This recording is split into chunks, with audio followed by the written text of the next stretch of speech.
అయితే ఆ పోర్ట్లోంచి సరుకులు వెళ్తాకి రావటానికి కొనుగోలు చేసి దారి నిమిత్తం రైల్వే ట్రాక్ నిర్మాణం నిమిత్తం కొనుగోలు చేసినటువంటి ఎకరా 60 లక్షల నుంచి 70 లక్షల రూపాయలతో కొనుగోలు చేసినటువంటి ఆ భూమి మొత్తాన్ని అంటే పోతేపల్లి పిల్లారిశెట్టిపాలెం ఆ ప్రాంతంలో ఉన్నటువంటి భూమి మొత్తాన్ని కూడా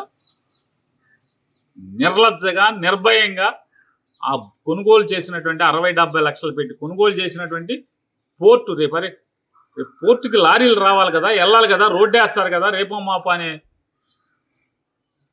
పాపభీతి కూడా లేకుండా, అయ్యో మనూరు బాగుపడద్దు కదా అనేటువంటి ఇంత ఇసుమంత అనే ఆలోచన కూడా లేకుండా అది మొత్తం తగ్గుతున్నారు. అలాగే కోలాడితిప్ప కోన ప్రాంతంలో అసైన్మెంట్ భూములు మొత్తాన్ని కూడా అడ్డగోలుగా మట్టిని తరలించుకున్న పరిస్థితి. ఇక్కడ ఏ ఒక్క బొచ్చిడి మట్టి కూడా ప్రభుత్వ కార్యక్రమానికి ఒక్కదానికి కూడా లేదు.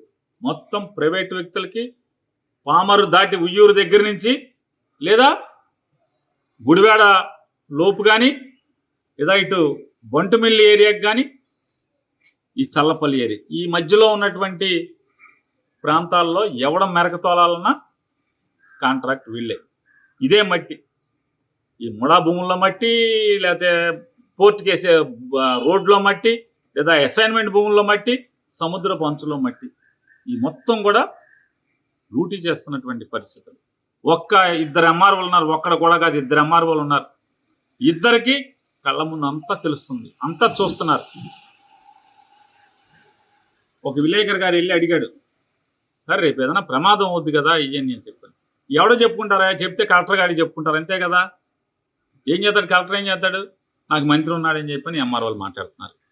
మరీ ప్రత్యేకించి ఉత్తరపు ఎంఆర్ఓ బందర్ నార్త్ తహసీల్దార్ బరి తెగించేసి ఉన్నాడు. ఏం చేస్తాడు కలెక్టర్, చెప్తే కలెక్టర్ నన్ను చేస్తాడేంటి, నాకు మంత్రి ఉన్నాడు, నన్ను చూసుకుంటాడు, నా మీద ఏక వాళ్ళదు నా మీద అని చెప్పని బరి తెగించి మాట్లాడుతున్నాడు.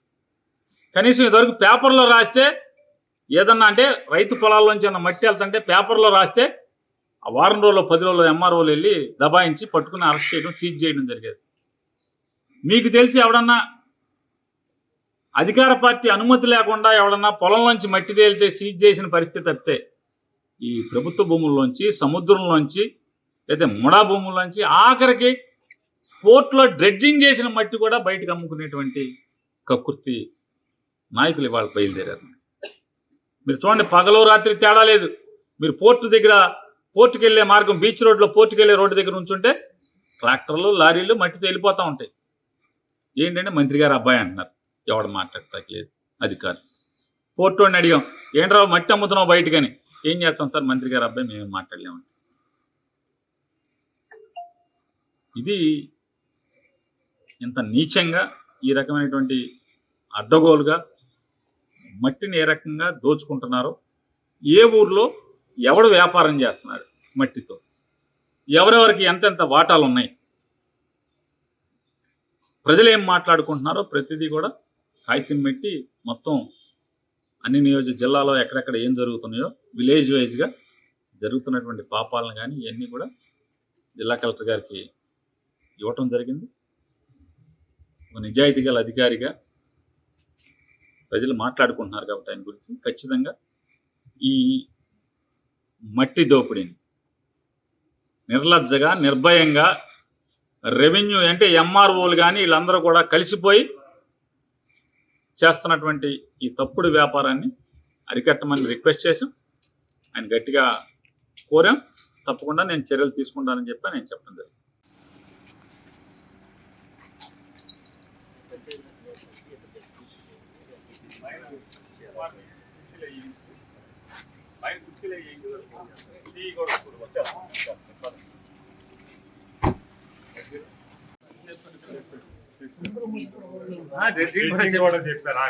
ఎవడైనా మంత్రి గారు అబ్బాయి అంటారని చెప్పి అన్న కొడుకు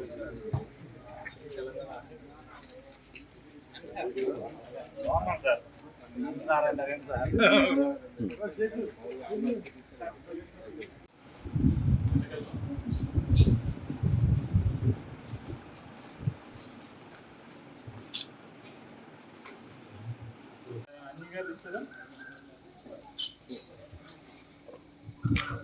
రమేష్ గారు ఇచ్చారా?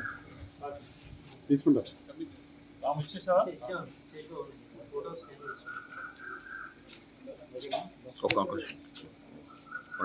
ఎట్లా అందరం మాట్లాడదాం ఎట్లా? జిల్లా ప్రెసిడెంట్ మీద కృష్ణా జిల్లా అన్ని గారు ఇచ్చారా? రమేష్ గారు ఇచ్చారా? తీసుకుంటారు. రాము ఇచ్చేసావా?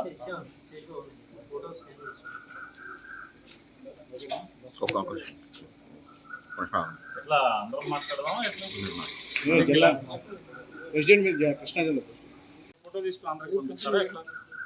ఒక్క కాపీ ఉన్నట్టు ఫోటో అయితే ఇందాక నేను తీసాను. తీసారు కాదు. ఒకటే తీసాను. గుడివాడు. మచిలీపట్నం అయితే ఆ పోర్ట్ లోంచి సరుకులు వెళ్తాకి రావటాకి కొనుగోలు చేసి దారి నిమిత్తం రైల్వే ట్రాక్ నిర్మాణం నిమిత్తం కొనుగోలు చేసినటువంటి ఎకరా 60 లక్షల నుంచి 70 లక్షల రూపాయలతో కొనుగోలు చేసినటువంటి ఆ భూమి మొత్తాన్ని అంటే పోతేపల్లి పిల్లారిశెట్టిపాలెం ఆ ప్రాంతంలో ఉన్నటువంటి భూమి మొత్తాన్ని కూడా నిర్లజ్జగా నిర్భయంగా ఆ కొనుగోలు చేసినటువంటి 60-70 లక్షలు పెట్టి కొనుగోలు చేసినటువంటి పోర్టు రేపు పోర్టుకి లారీలు రావాలి కదా, వెళ్ళాలి కదా, రోడ్డు వేస్తారు కదా, రేపో మాప అనే పాపభీతి కూడా లేకుండా, అయ్యో మనూరు బాగుపడద్దు కదా అనేటువంటి ఇంత ఇసుమంతైన ఆలోచన కూడా లేకుండా అది మొత్తం తగ్గుతున్నారు. అలాగే కోలాడితిప్ప కోన ప్రాంతంలో అసైన్మెంట్ భూములు మొత్తాన్ని కూడా అడ్డగోలుగా మట్టిని తరలించుకున్న పరిస్థితి. ఇక్కడ ఏ ఒక్క బొచ్చెడి మట్టి కూడా ప్రభుత్వ కార్యక్రమానికి ఒక్కదానికి కూడా లేదు. మొత్తం ప్రైవేటు వ్యక్తులకి పామరు దాటి ఉయ్యూరు దగ్గర నుంచి లేదా గుడివాడ లోపు కానీ లేదా ఇటు బంటుమిల్లి ఏరియాకి కానీ ఈ చల్లపల్లి ఏరియా ఈ మధ్యలో ఉన్నటువంటి ప్రాంతాల్లో ఎవడం మెరకతోలాలన్నా కాంట్రాక్ట్ వీళ్ళే. ఇదే మట్టి ఈ ముడా భూముల్లో మట్టి లేకపోతే పోర్టుకి వేసే రోడ్లో మట్టి లేదా అసైన్మెంట్ భూముల్లో మట్టి సముద్రపు అంచులో మట్టి ఈ మొత్తం కూడా లూటీ చేస్తున్నటువంటి పరిస్థితులు. ఒక్క ఇద్దరు ఎంఆర్ఓలు ఉన్నారు, ఒక్కడ కూడా కాదు, ఇద్దరు ఎంఆర్ఓలు ఉన్నారు. ఇద్దరికి కళ్ళ ముందు అంతా తెలుస్తుంది, అంతా చూస్తున్నారు. ఒక విలేకరు గారు వెళ్ళి అడిగాడు, సరే రేపు ఏదైనా ప్రమాదం అవుద్ది కదా ఇవన్నీ అని చెప్పాను.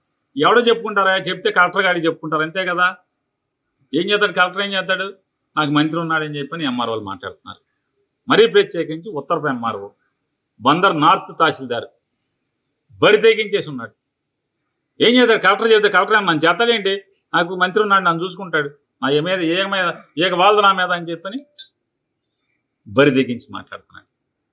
కనీసం ఇదివరకు పేపర్లో రాస్తే ఏదన్నా అంటే రైతు పొలాల్లోంచి అన్న మట్టి వెళ్తుంటే పేపర్లో రాస్తే ఆ వారం రోజుల్లో 10 రోజుల్లో ఎంఆర్ఓలు వెళ్ళి దబాయించి పట్టుకుని అరెస్ట్ చేయడం, సీజ్ చేయడం జరిగేది. మీకు తెలిసి ఎవడన్నా అధికార పార్టీ అనుమతి లేకుండా ఎవడన్నా పొలంలోంచి మట్టి తేలితే సీజ్ చేసిన పరిస్థితి తప్పితే ఈ ప్రభుత్వ భూముల్లోంచి, సముద్రంలోంచి, లేదా ముడా భూముల్లోంచి, ఆఖరికి పోర్ట్లో డ్రెడ్జింగ్ చేసిన మట్టి కూడా బయటకు అమ్ముకునేటువంటి కక్కుర్తి నాయకులు ఇవాళ బయలుదేరారు. మీరు చూడండి, పగలు రాత్రి తేడా లేదు. మీరు పోర్టుకి వెళ్ళే మార్గం, బీచ్ రోడ్లో పోర్టుకి వెళ్ళే రోడ్డు దగ్గర ఉంచుంటే ట్రాక్టర్లు, లారీలు మట్టితో వెళ్ళిపోతూ ఉంటాయి. ఏంటంటే మంత్రి గారు అబ్బాయి అంటున్నారు, ఎవడు మాట్లాడటానికి లేదు అధికారులు. పోర్టు అని అడిగాం, ఏంట్రా మట్టి అమ్ముతున్నావు బయటకని, ఏం చేస్తాం సార్ మంత్రి గారు అబ్బాయి మేమేం మాట్లాడలేమండి. ఇది ఇంత నీచంగా ఈ రకమైనటువంటి అడ్డగోలుగా మట్టిని ఏ రకంగా దోచుకుంటున్నారో, ఏ ఊర్లో ఎవడు వ్యాపారం చేస్తున్నాడు మట్టితో, ఎవరెవరికి ఎంతెంత వాటాలు ఉన్నాయి, ప్రజలు ఏం మాట్లాడుకుంటున్నారో ప్రతిదీ కూడా కాగితం పెట్టి మొత్తం అన్ని జిల్లాలో ఎక్కడెక్కడ ఏం జరుగుతున్నాయో విలేజ్ వైజ్గా జరుగుతున్నటువంటి పాపాలను కానీ ఇవన్నీ కూడా జిల్లా కలెక్టర్ గారికి ఇవ్వటం జరిగింది.